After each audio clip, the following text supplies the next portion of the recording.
This is section 2.6 in Math 1114. It's about inverses. Now, inverses you're familiar with from other topics in mathematics, like the inverse of 2, if you're multiplying, would be 1/2, because 2 times a half is 1. So inverses should not be a concept that's new to you. Let's see how it applies to matrices. Section 2.6, inverses. First of all, the definition of an inverse for a matrix is that if we have a square matrix, an n by n matrix A with the little -1 is the exponent, which is read A inverse, is the matrix such that I can multiply on either side of A and get I, the identity matrix. If you remember, the identity matrix acts like a 1 with matrices. So it's kind of like canceling out the matrix, if you'll think of it that way. A times A inverse is going to give you I sub n. Notice that's the same size as A. And A inverse times A is also going to give you I sub n.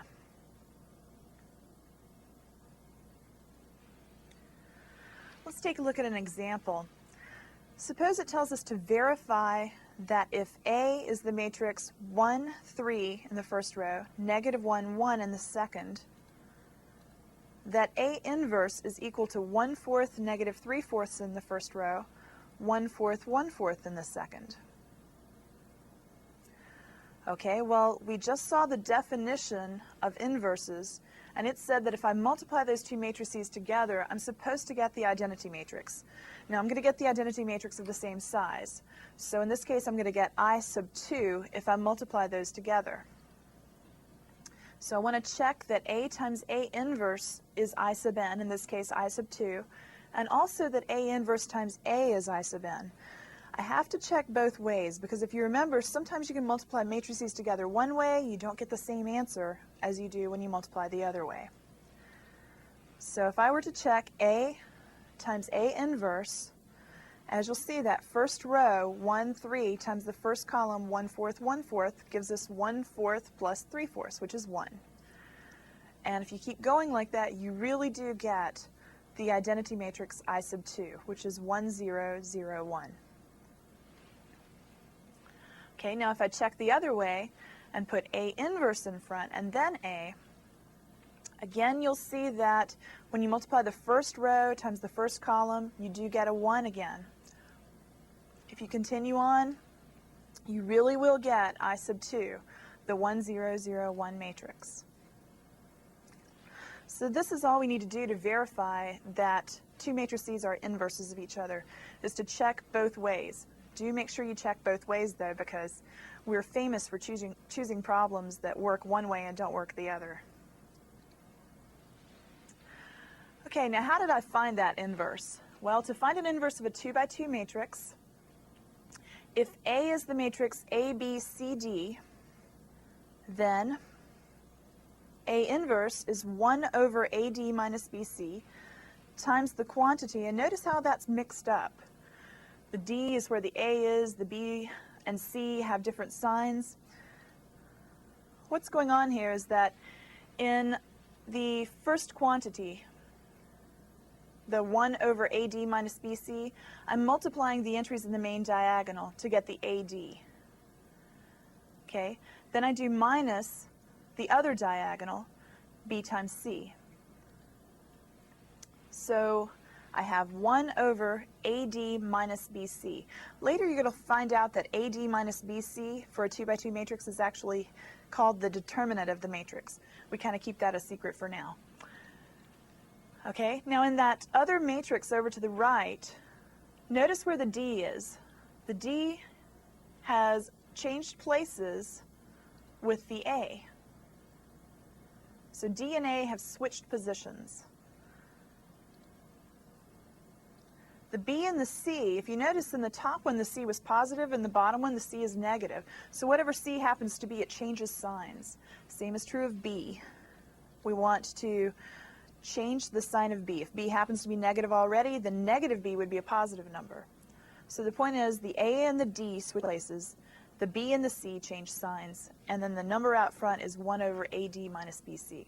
Now if AD minus BC is 0, I'm not going to be able to find an inverse because I can't divide by 0. So keep that in mind. Okay, let's take a look at an example. The matrix 4, 3, negative 1, 1. It's a 2 by 2 matrix, and we're told to find A inverse.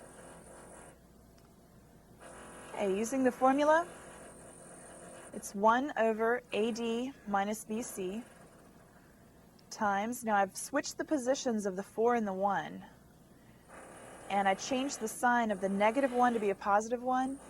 I changed the sign of the positive 3 to be a negative 3.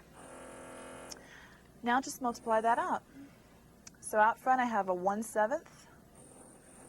Then if I multiply 1/7, if you remember how to multiply a scalar times a matrix, you multiply every single entry in the matrix by that scalar. So every entry is going to be multiplied by 1/7. That gives me in the first row 1/7, negative 3/7. The second row is 1/7, 4/7. You can always verify that that's the inverse, remember, by multiplying A times A inverse, and make sure that it really is the identity matrix 1, 0, 0, 1. And you might want to switch positions again, and check the other way too. Okay, now if I have something bigger than a 2 by 2 matrix, what we're going to have to do is reduce A on the left and I on the right until we have I on the left. Magically A inverse will be on the right. Now this is very similar to what we did in the last section. In the last section, we learned to solve A times X is equal to B by reducing AB to IX. So we kept working with this matrix, A on the left, B on the right, until we finally got I on the left, and then magically X, our solution, was on the right. Well, this is very similar, what we're doing in this section. It's just that we're having A times A inverse to equal I. So I said what we'd do is we'd put A on the left and I on the right, and when we'd finish up, we'd have I on the left and A inverse on the right. Well, all that's happening is X in the original is being replaced by A inverse. Okay, so X in the original reduction is going to be replaced by A inverse. So it's kind of like one of those soap operas where they're subbing a character on us. The A inverse is playing the part of X.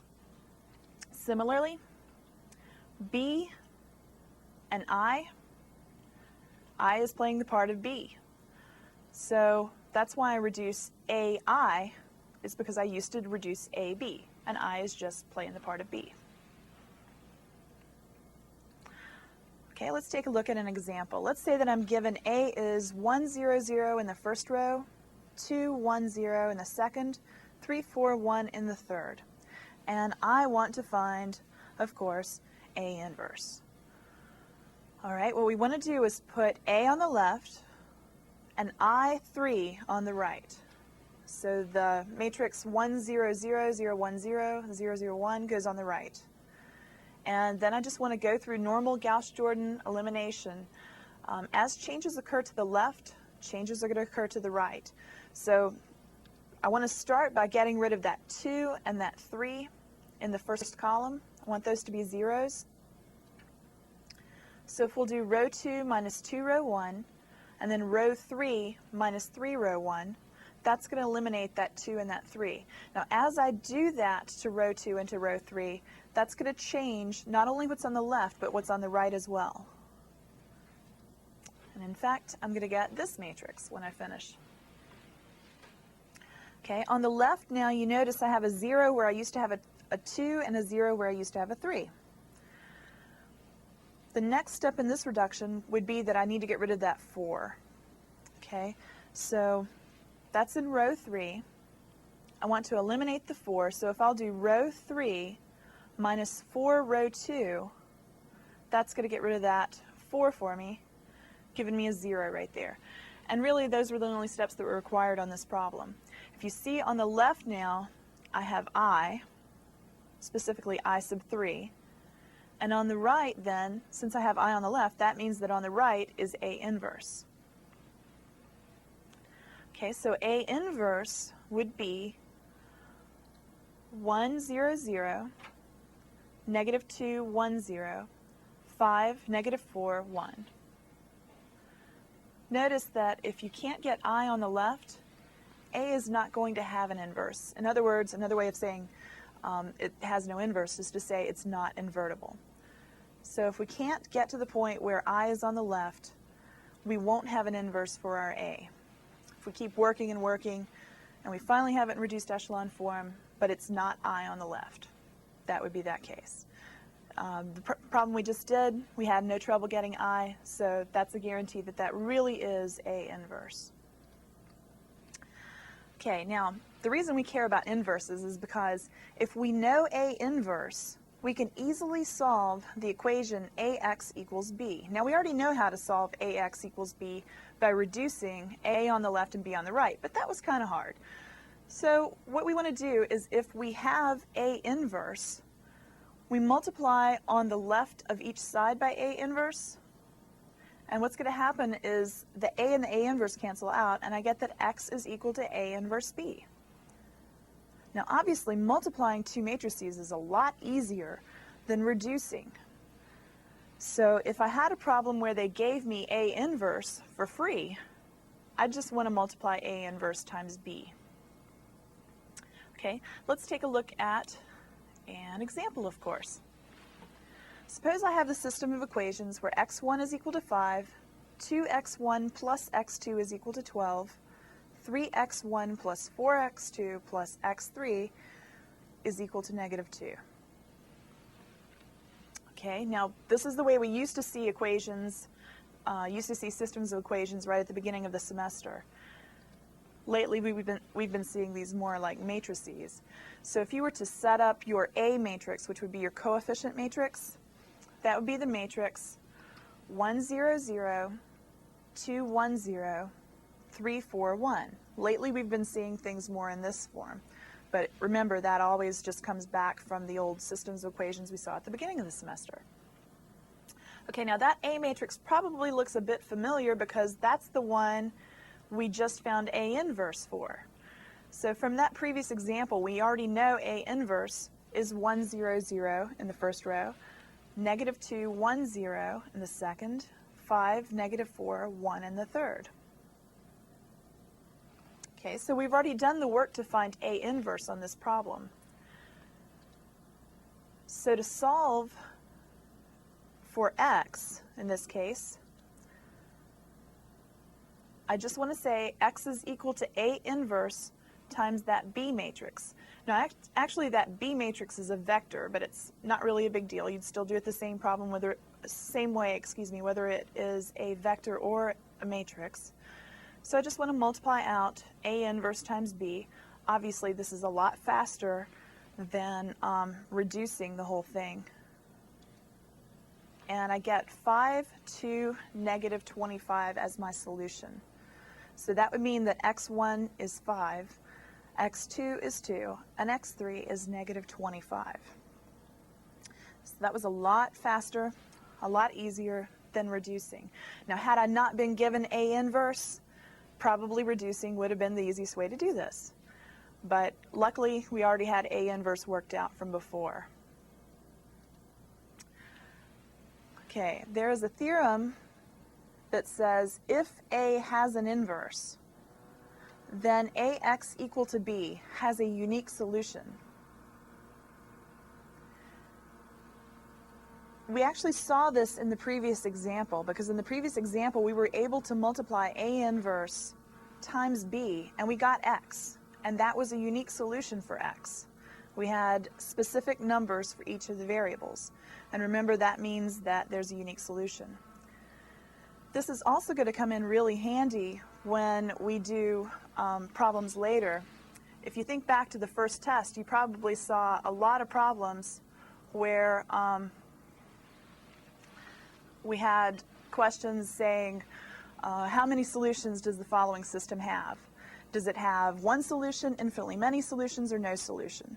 How many of those problems have you seen? A lot, right? So if you happen to know somewhere that A has an inverse, you can just automatically answer it's going to be a unique solution every time. Well, You've seen a little bit about inverses now. Make sure you practice on how to find an inverse and how to use an inverse. Inverses come in really handy because we can't divide by matrices. Division by matrices is not defined. So the way we get around that is to multiply by the inverse of a matrix. That way we're able to cancel matrices out just like we were dividing by them. So make sure you practice a little bit with some homework, maybe go through a practice quiz, and everything should go fine in this section.